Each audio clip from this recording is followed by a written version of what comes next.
Picture a winter that does not end. 3 summers pass with no thaw, no green, no mercy. The sun rises pale and gives no warmth at all. Somewhere in the deep, a serpent that is coiled around the whole world for ages finally loosens its grip, and the oceans rise to swallow the shore. Elsewhere, a wheel of time grinds down through 4 long ages, each one darker than the last, until truth itself stands on a single trembling leg. A river of molten metal pours across the earth. To the good it feels like warm milk. To the wicked it is fire. A rider on a white horse. A sky torn open. A star called wormwood. A trumpet no living ear was ever meant to hear. These are not the same story. They were dreamed on different continents, in different centuries, by people who never met and never could. And yet, again and again, they arrive at the same handful of images: fire, flood, a last impossible battle, and something stranger still. Every mythology humanity ever built imagined how the world would end. The Norse, the Aztec, the Hindu, the Persian, the Christian, the Greek, each drew the final day in its own colors. But beneath the differences runs a pattern so consistent it feels less invented than remembered. By the end of this you will know every great apocalypse myth, and you will see the shape beneath them all: fire, flood, and rebirth. Because almost none of these stories actually end. That is the secret the movies never tell you. So let us begin where the cold begins. The Norse called it Ragnarök, the twilight of the gods. And unlike most endings, this one was known in full before it ever came. The gods of Asgard already knew the day was coming. They knew how each of them would die, and they marched toward it anyway. It begins with the Fimbulwinter, the mighty winter. Snow drives in from all directions. 3 seasons of frost with no summer between them. Warmth fails, crops die, and with hunger comes something worse than hunger. The old bonds break, law falls away, and morality with it. Brother turns on brother. Father strikes down son. It becomes an age of wolves and axes, of blood spilled without shame or reason. Then the sky itself is robbed. A wolf swallows the sun, another swallows the moon. The stars wink out, and true darkness falls. The great chains give way. Fenrir, the monstrous wolf the gods once bound with a ribbon forged of impossible things, tears loose at last. He runs across the world with his lower jaw scraping the earth and his upper jaw against the sky, fire streaming from his eyes. In the sea, the world serpent Jormungandr thrashes toward land, spewing venom across water and air, and the tides heave up over the mountains. From that flood a ship breaks free. Naglfar, built from the untrimmed nails of the dead, sets sail crewed by the forces of ruin. The watchman Heimdall lifts the Gjallarhorn and blows a blast that reaches every corner of the 9 worlds. The gods arm for the end. They ride out to a vast plain called Vigrid, a battlefield, 100 leagues on every side.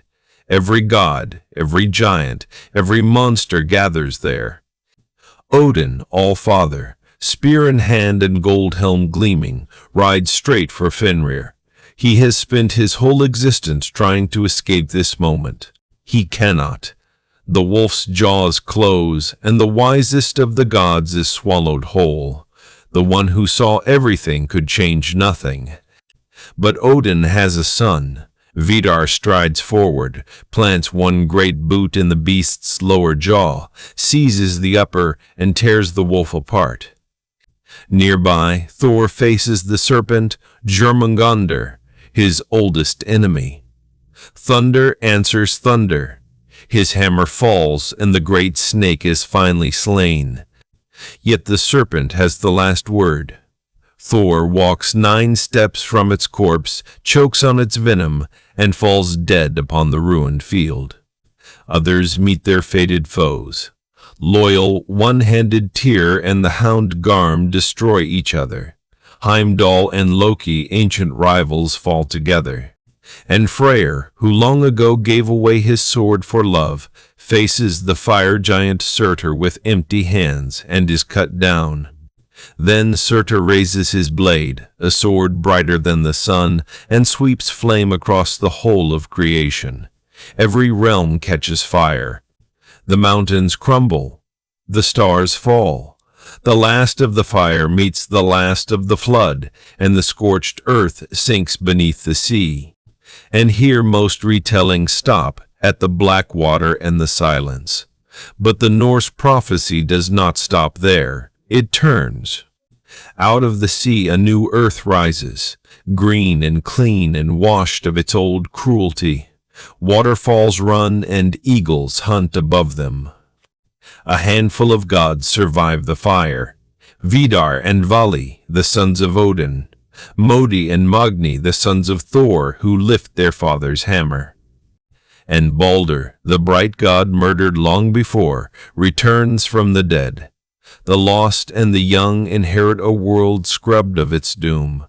2 humans live too. Life and Leifrasir hid inside a great tree while the world burned, sheltered by its wood, sipping the morning dew. Now they step out into the dawn to become the mother and father of a whole new humanity. The story of the world begins again. Remember that. Ragnarök is not destruction, it is a cycle. The fire is not the end of the sentence, it is only a comma. Now travel south and back in time to ancient Persia, where a prophet may have invented the very idea of an end that points forward. His name was Zarathustra, Zoroaster to the Greeks, and his vision of the last days is arguably the oldest linear apocalypse humanity ever wrote down. He saw all of existence as a war between 2 powers. Ahura Mazda, the wise lord of light and order, and Angra Mainyu, the destroying spirit. For 12,000 years the 2 struggle through creation, and, like the others, this age is one of slow decline toward its darkest hour. But at the appointed end comes a savior, the Saoshyant, born of a virgin from the preserved seed of the prophet himself. He raises the dead. Every human who ever lived stands again in the body they once wore, gathered for a final reckoning. Then the mountains melt. A river of molten metal floods across the whole earth, and all of humanity, living and risen, must pass through it. To the righteous, the burning river feels like warm milk. To the wicked, it is exactly what it looks like. All are purified in the passing. The blazing flood pours down into hell and annihilates Angra Mainyu and the last shadow of evil. The destroyer is destroyed forever. This is the Frashokereti, the making wonderful. Not a world ending, but a world made perfect and immortal, restored at last to what it was meant to be. And notice the pieces: a cosmic battle of good and evil, a savior, resurrection, a final judgment, a new and deathless world. Scholars have long argued that these ideas flowed outward, shaping the eschatology of Judaism, Christianity, and Islam. The end, you know, may have started here. Which brings us to the most famous apocalypse in the world, written by an exile on a small Greek island near the close of the 1st century. His name was John. Banished to the island of Patmos, he recorded a vision so vivid it gave our language the very word, apocalypse. It means, simply, an unveiling. And what is unveiled is a scroll sealed with 7 seals, which only one figure in heaven is worthy to open. As the first 4 seals break, 4 riders come forth. The white horse of conquest, the red horse of war given a great sword. The black horse of famine carries a scale to weigh out bread by the ounce, and the pale horse, whose rider's name is Death. More seals open, earthquakes, a darkened sun and a blood-red moon, then 7 trumpets and a star called wormwood poisoning the waters. A great red dragon appears. A beast rises from the sea, and a second from the earth, marking their followers and warring against the faithful. Here, a common misunderstanding is worth correcting. Armageddon is not the battle itself. The word means Mount Megiddo, a real place in northern Israel. It is the gathering ground, where the kings of the earth are drawn together for the last conflict. A location, not the war it hosts. And the war is brief. The beast and the false prophet are thrown into a lake of fire. Evil is not fought to a draw, it is simply ended. Then the old heaven and old earth pass away, and John sees something new descend. A new heaven, a new earth, a city of gold. The New Jerusalem, where there is no more death, no mourning, no night, and the divine comes down to dwell among the living forever. Once again, look at the shape. Ruin, then judgment, then a world remade and deathless. The Persian pattern, wearing new robes, now turn east to India, where the end of the world is not a single event at all. It is a rhythm the cosmos has always breathed.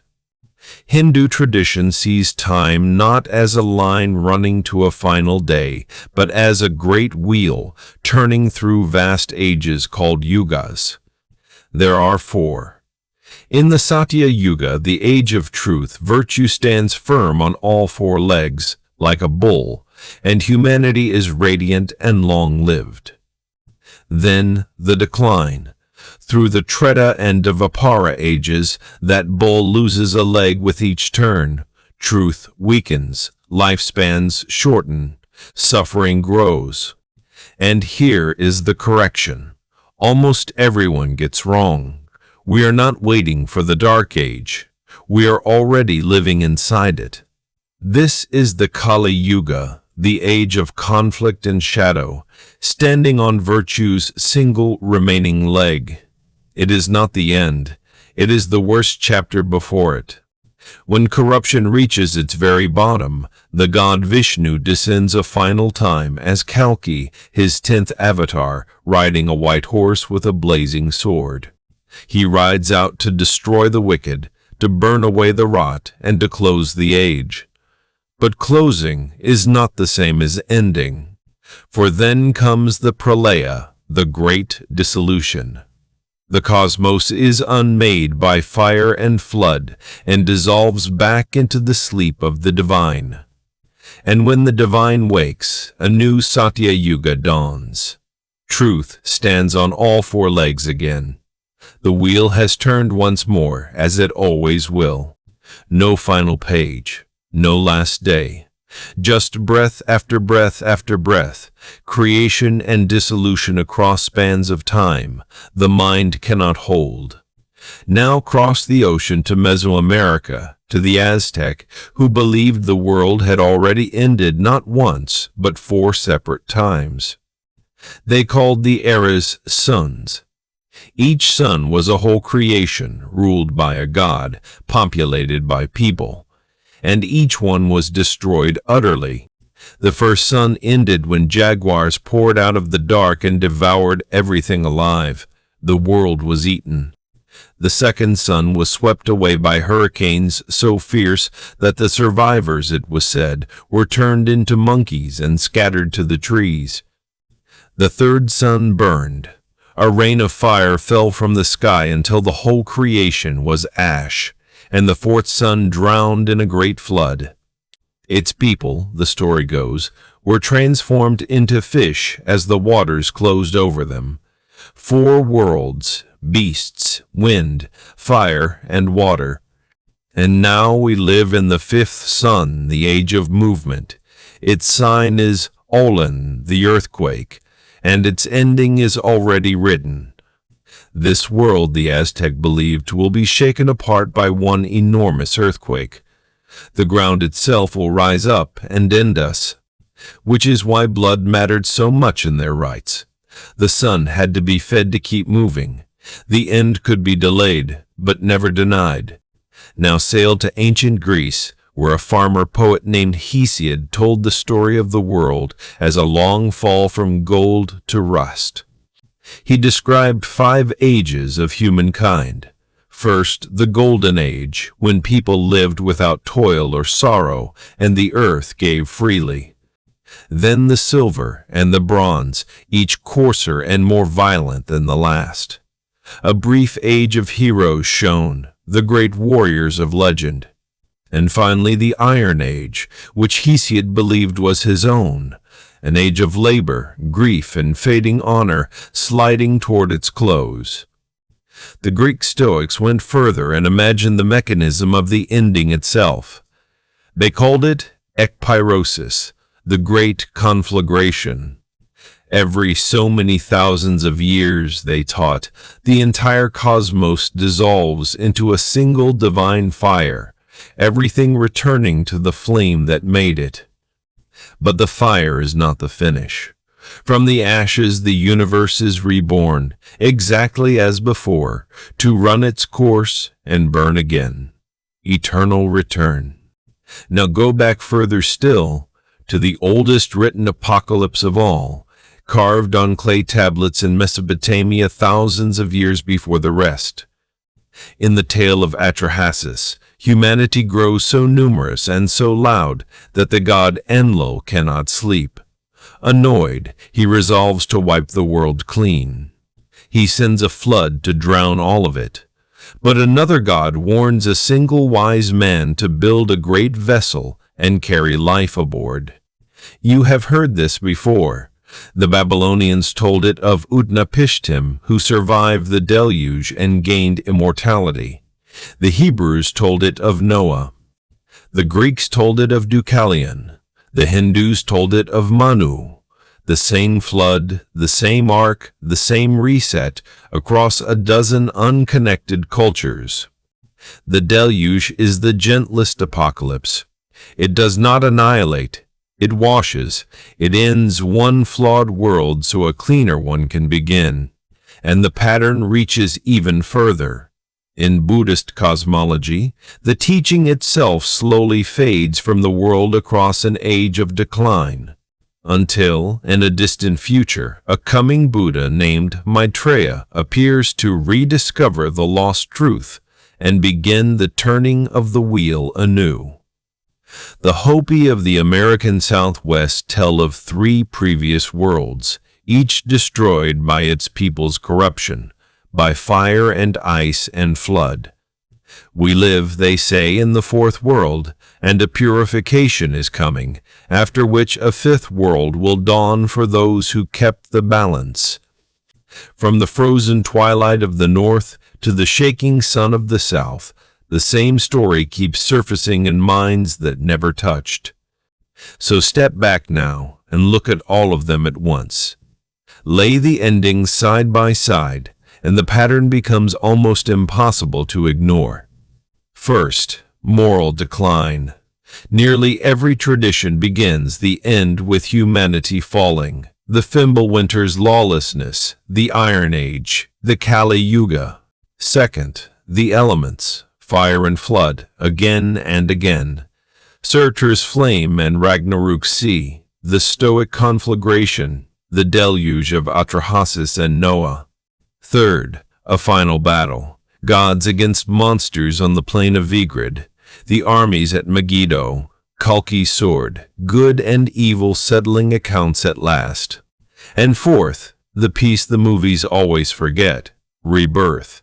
Almost none of these worlds simply die. The ending is a doorway, not a wall. But the traditions split on one deep question. Is the wheel a circle, or is it an arrow? Does the story loop, or does it aim? For the Norse, the Hindu, the Aztec, the Stoic, time is a circle. Worlds rise and fall and rise again forever without a final destination. For the Zoroastrian and the Christian, time is an arrow. It flies once toward a single last day and lands in a world that never ends. And it may be no accident that the arrow came first in Persia and that its shape traveled west into the faiths that still shape our calendars. So why did every culture, everywhere, feel the need to imagine the end? Perhaps because everything they ever loved began and so must close. A life ends. A season ends. A fire burns down to embers. To a watching human, a world that could not end would make no sense at all. But look closer, and you find something braver hidden in the ash. Almost none of these people imagined an ending that was only an ending. They imagined winter breaking into spring, fire cooling into green, flood receding to reveal new shore, death as the price of a morning. That may be the truest thing these old stories carry, not the fear of the end, but the stubborn refusal to believe the end is final. Fire, flood, and rebirth. Written on clay and carved in stone and whispered around 10,000 fires. The oldest hope we ever dreamed. The world ends in every mythology we ever built, and in almost every one of them, quietly, against all reason, the world begins again.